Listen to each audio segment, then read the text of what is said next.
form has come to, well, not to an end, but second loss in 7 games or 8 games. Yeah, I think it was, well, 7 years, 7. Yeah. So yeah. And looking back on the game, it all really hinged on their first goal, because none of us sitting on the sidelines, and to be fair, their own committee also agreed that they didn't think it was a free kick. Well, even Jim, the manager, said to me it was never a free kick. Yeah. And then it's deflected off the wall and sent Fury the wrong way, sort of thing. So but you get those decisions in football. To be honest with you, the scoreline flattered them. Yeah. It was never a 3-0 today. Don't get me wrong, they deserved to win the game. Sure. I thought they was a lot stronger than us. I thought it was a good side. Very well organised. Yeah, the best side played over the period of time. But bearing in mind as well, you've got to remember, we've been playing Saturday, Tuesday. They haven't. They've had a week's rest this week. They didn't have anything midweek, and I think they had a senior cup game or whatever sort of thing. But they obviously rested a few. Whereas we've been playing for our lives and that, over the last few games, and the lads, I've just said to them in there, okay.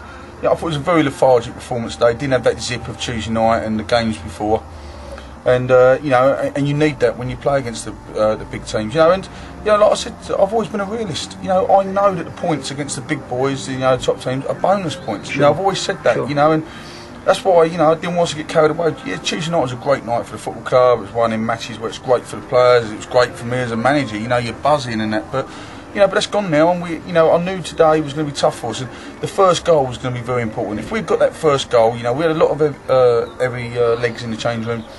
We've got a lot of players carrying little niggly knocks, that we could do with a week's rest just to clear them up. And you just know that if you get that first goal, it's going to give everyone a lift, and all of a sudden there's a little bit more energy in the tank. But unfortunately, we dug in a little bit. They was on top. We didn't really create anything. They was on top, and and then you think, right, let's get in at half time 0-0. We'll regroup. As long as we keep our shape, this is what the good sides do. They grind out results, and Met Police's level of performance today. They play like that week in, week out, and that's why they're up where they are. And that's what we've got to aim for. We've been getting better and better each game, and we've been playing well. And like I say, if you to cap it off, I just think today was one game too far for us. Yeah, that's fair enough. Next Saturday we've got Crowborough. You'll be looking for maximum from that, I would think. Yeah, most definitely, and like I said, I've just said to the boys, I've just patted them all on the back and said, well done, boys, because we've had a run of games where we've played a lot of teams in and around us, and we've come out of that with the business, and I believe, I know it's not mathematically done yet, but I believe that we've secured our that run of games has secured our we've gone a long way towards securing our status as a Ryman League club next year. We know we've got a tough run of games coming up. Like I said in my notes, I've said in the press, I think we'll have a say in where the title will end up. And I think, really, no disrespect, I think Met Police were a good side. I think they was well organised. I thought they was big and strong. Everything that you expected, and I think they caught us at the perfect fixture against us. Sure. Because Tuesday took a hell of a lot out of us. Anyone who was here watching that game, anyone who was at Burgess Hill the week before, anyone that has got understands football will know that this run of games has taken a lot out of the boys, and they're young lads. A lot of them are inexperienced.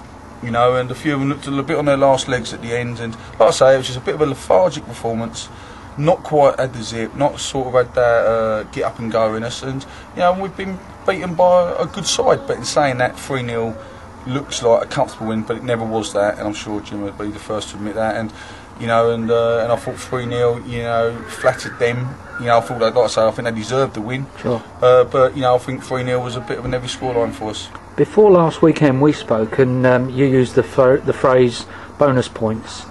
And we said that if we get a point out of each game, we'll be laughing. Well, we've ended up with 3 out of the 2 games. Exactly. We're ahead. Exactly, Tony. That's why I don't get carried away with things. I'm a realist. I know exactly where we're at. I know with the means we're working with. Jim can go out. He's got a big squad. He's going for the championship.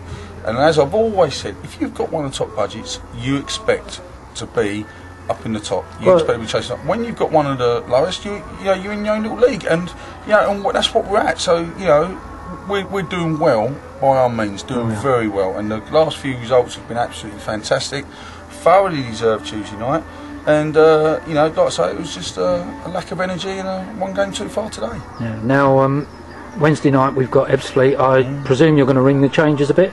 Well, yeah, people will play. You know, more. You know, to me, I know it's a quarter final of the Kent Cup and that, but to me, you know, obviously 3 points next week's more important than Wednesday night. You know, but Wednesday night's a nice game for the club. Be lovely. Nice game for the players playing Ebbsfleet. You don't know what sort of side they'll bring down. You know, hopefully he'll bring down a fairly strong side, because it's always nice to play against a strong side. You know, but players can go out and enjoy themselves. No pressure on them. You know, everyone expects Ebbsfleet to win that. You know, and that'll be just we'll just use that to bring people that have been sitting on the bench, give them games.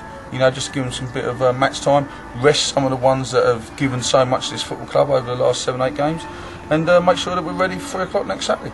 That's the important one. Well done, Mark, today. As you say, pat on the back for all the lads, because although it was a defeat, they've all worked hard, and it's the performances that have gone before today that have been so good. Well, that's what I'm saying. You know, they were the big games for us. Yeah. You know, points against Met Police is not going to keep us in the environment. No. You know, it's the points against the sides in and around us, and our record against those sides is fantastic. Yeah. You know, and it's, you know, I don't know what it'd be after today, but you know, at the start of play today, we was 10 points clear of the bottom 2. You know, which is fantastic. Yeah. You know, that means teams have got to win 4 games to get in front of us, and we will win a lot more games between now and the end of the season. Sure. You know, yes, you know, we've lost today, but we've bounced back. Yeah. We've bounced back, and I say the lads have given me everything. And as I always say, if my players give me everything, then I can't ask any more. The supporters can't ask any more. The football club can't ask any more. They're giving everything, and that's exactly what they've done. Yeah, agree with you. Well done, Mark. Thanks very much. Cheers, Tony. Thanks very much. Thank you, mate.